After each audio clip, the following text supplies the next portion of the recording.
new demands that Donald Trump sit for an interrogation under oath and new pushback from his lawyers. Now, this story is in some sense familiar because the legal wrangling has been intensifying and building for months. This story is also pivotal because any potential collusion or obstruction case against Trump requires more than evidence of just what happened. We all know by now that Trump fired Comey, tried to fire Mueller, demanded Sessions take over the probe despite recusal, got the deputy FBI director ousted, and that any one of those actions could potentially constitute obstruction. But Mueller needs more than that. What he would have to prove ultimately is also what was on Trump's mind when he did it. And for all the political and leadership criticisms of this president that we know about, let's be clear and fair. Anger, ego, incompetence, that's not enough. The higher bar here is corrupt intent in a person's mind. So Mueller is saying, like any careful prosecutor, he must question Trump before he can conclude his work.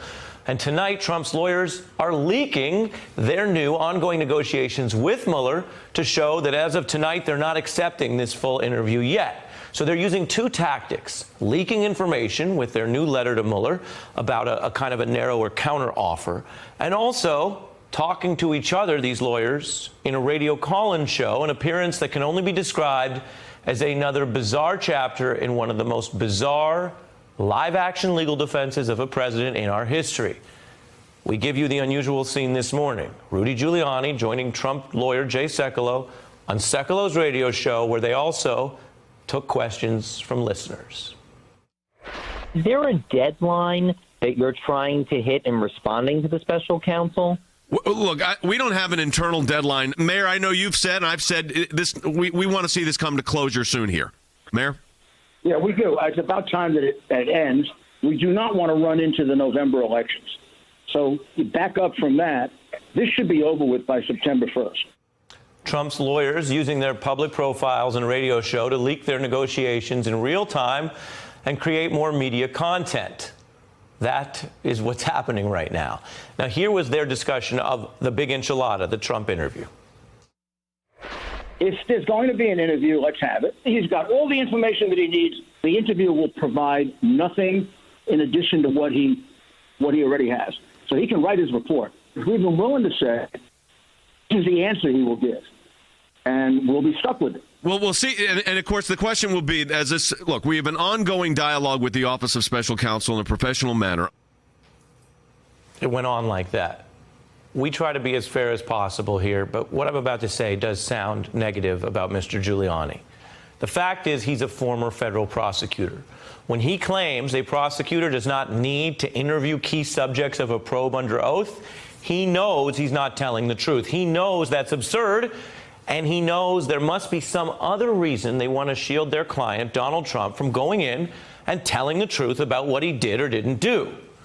Now, this isn't exactly a spoiler, but Bob Mueller doesn't do radio call-in shows. So he won't be leaking in real time his response to what looks like an escalation in these negotiations. But we do know, if Mueller determines as a legal matter that this interview is necessary and the White House won't provide it at the scope that he believes is legally required, Mueller has the option of taking this president to court, a fight that all expect would go all the way up to the Supreme Court, where Trump is currently trying to install a hand-picked judge known for his skepticism of the power of prosecutors like Bob Mueller.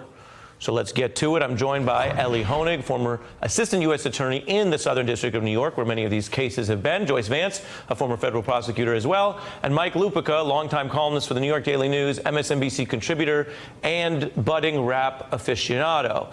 Elie, I begin with you.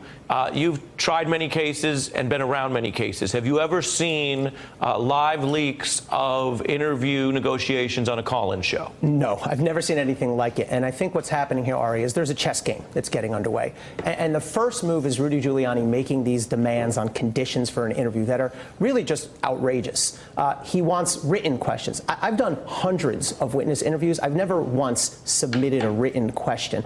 It defeats the whole purpose. You need to size the person up. You don't just want their lawyer to turn out some lawyerly response. You know, certain areas are out of bounds. He knows. Well, and in a lot of cases, there's what's called interrogatories, which are the kind of low-stakes written questions thing that nobody considers as serious as a real interview. Exactly, the formalities, right? It's no substitute for sitting across from someone and sizing them up. And I believe while we're Mike Lupica, if you could work on a lyric about interrogatories, you have 1 minute. You get a minute. No, you work on it. I'm coming to you in a minute. I just want to give you a heads up. No, wait for it. Ellie, continue. I'm ready. So I don't think Mueller's going to agree. I wouldn't. I mean, Mueller's, been at this longer than me. And if Mueller doesn't agree, the thing that Giuliani knows full well from being a prosecutor is Mueller has the leverage here. And if Mueller doesn't like the terms, he'll hit him with a subpoena. And then, as you said, we're in courts. And here's where I think the play is in doing this silly radio staged show today. If it goes to the courts, it's going to drag on up to and through the midterms. And I think that the purpose of today's show was to allow Giuliani to say, see, we wanted to do this, but Mueller took us to court, and he's politicizing this right before the midterms. Well, I want to be clear. You're suggesting that Jay Sekulow Live has a purpose. And I don't know that we've been able to confirm that yet. Mike Lupica, I don't know that radio show generally has a purpose or not. All respect given, I want to play a little more from, again, the bizarre interactions on this show with callers, and then your response, Mike. Take a look. The taxpayers have been paying for this so-called special investigation that is clearly biased against our president. I have never heard of a case run by an FBI agent who displayed hatred for the person that he was looking at. Mueller didn't find out about it. It had to be presented to him. And then he stayed with the FBI for another year. It's ridiculous. Mike, beyond the evident catharsis of screened callers agreeing with the president's lawyers, what do you make of this bizarre scene?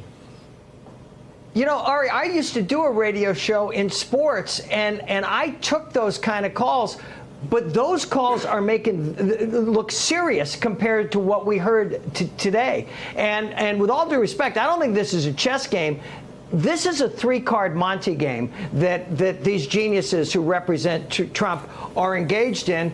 But the prosecutors and the former prosecutors know far better than I have believed from the start that there's a better chance that I'm going to be interviewed by Robert Mueller than Trump ever will be. Let me just say this, because I've asked you this question before. If this is a rigged witch hunt, if this is all made up, if there's no collusion, if there's no obstruction, why wouldn't this president be running to have a meeting with Robert Mueller and clear his name? Well, I think that's a great question. And Joyce, there's been a lot of leaking from the White House saying the president secretly wants to do it and he's being held back. This is sort of the person at the bar, except it's at Mueller's office. Hold me back, I really want to fight. And sometimes the people asking to be held back don't want to fight. And the fight with words, sitting down under oath with Bob Mueller, is not a problem if you don't necessarily have anything to hide and you can carefully, accurately answer questions. As for where it all leads, Joyce, we did a little digging and want to show, all jokes aside about the call-in show, we are headed towards a potential real interbranch conflict. The last time this escalated, it didn't go all the way to the court because Bill Clinton did back down under subpoena. Take a look. The president has been subpoenaed by the independent counsel. His lawyers back in Washington were preparing to negotiate with independent counsel Kenneth Starr for his testimony. He's said to be insisting on the right to question the president in person. The president will testify about his relationship with a former intern under oath and on tape for the grand jury. Joyce? So interesting to remember, and I think important to remember, that every version that we have of what Mueller wants in this regard comes from Rudy Giuliani or other members of the president's team. Robert Mueller isn't telling us whether or not he wants to interview the president, nor has he revealed his hand as to whether he might use a subpoena if the president doesn't agree to one. And I think it's really important for us to remember that, because federal prosecutors very often don't get to interview targets or even subjects in cases. But back to the point that you make, Ari, it's very telling when an individual doesn't want to be interviewed voluntarily, particularly when they're maintaining their innocence and saying that they're merely a witness in the case, no obstruction, no collusion. Well, if not, why not go ahead and submit to the interview? It's only a perjury trap if you intend to lie, after all. Yeah, I agree. Look, there's a very easy way to avoid a perjury trap, which is just don't commit perjury. I mean, I don't think Mueller's going to walk away. I really don't. There's already been reporting that he intends to do this interview. He needs to do this interview. For the reasons you said, Trump has stated his intent every which way. He's taken both sides, 5 sides of every issue. And so he needs to be pinned down and put on record in a way that he can't squirm away from. And the only real way to do that is by an interview or in the grand jury. Right. I want to revisit some of the questions here, Joyce, that did leak, as you say, from the White House side, but were fact-checked by the New York Times. The special counsel didn't object to these as being on the money. When did you become aware of that Trump Tower meeting, the discussions about any of these meetings with Putin, the knowledge of the outreach, including Manafort, of course, who's on trial right now, to Russia about this assistance to the campaign, and then, of course, communications between Roger Stone associates, Julian Assange, and WikiLeaks. Fascinating, that last bullet, because we're covering that more tonight, whether Assange himself will speak out in any capacity. There's a lot of legal reasons, as you know, to be dubious about charging websites, publishers, or platforms. In the United States, that's not typically done. But what does that line of questioning tell you, and why would that and Roger Stone also potentially be risky for the president? Mueller is clearly looking at both obstruction of justice, but also still at what we've come to call collusion, this idea of conspiracy to defraud the United States. And it looks from this list of questions like the president is either to believed to be either a very central witness or perhaps a subject or a target. Of course, we all know that Mueller won't really indict the president, but he could write a very damaging report that would go up to the Hill discussing the president's participation in all of these efforts vis-a-vis Russia. And if this reporting is in fact correct, and these are the topics that Mueller wants to question the president about, he's seeking to answer these fundamental questions of what did the president know, right, when did he know it, and what did he do? Right, and that makes it look like the president is a target more than anything else. Right, and that's what we keep going back to, is what is his exposure. And if the lawyers want to take the position that as a potential target who needs Fifth Amendment or other types of protections, they could take that. Instead, they are clearly baiting Mueller along, saying this is taking too long while they won't make the move that will decide whether this is going to go to court or not. Mike, did you have any lyrics before we go? Well, I was just thinking that Trump is probably in a Kendrick Lamar situation. All we ask is trust, all we got is us. But then you see those 2 lawyers on the radio show, and you think if that's the quality of the defense, he might be screwed. Ellie? I'm going to go a little older than Mr. Lupica. I'm going to go with Don't Ask Why, I Got My Own Reasons. Tribe Called Quest. Wow. That may be the first Tribe bars on the beat. I was thinking, with all the talk about tapes, more vintage 50 Cent.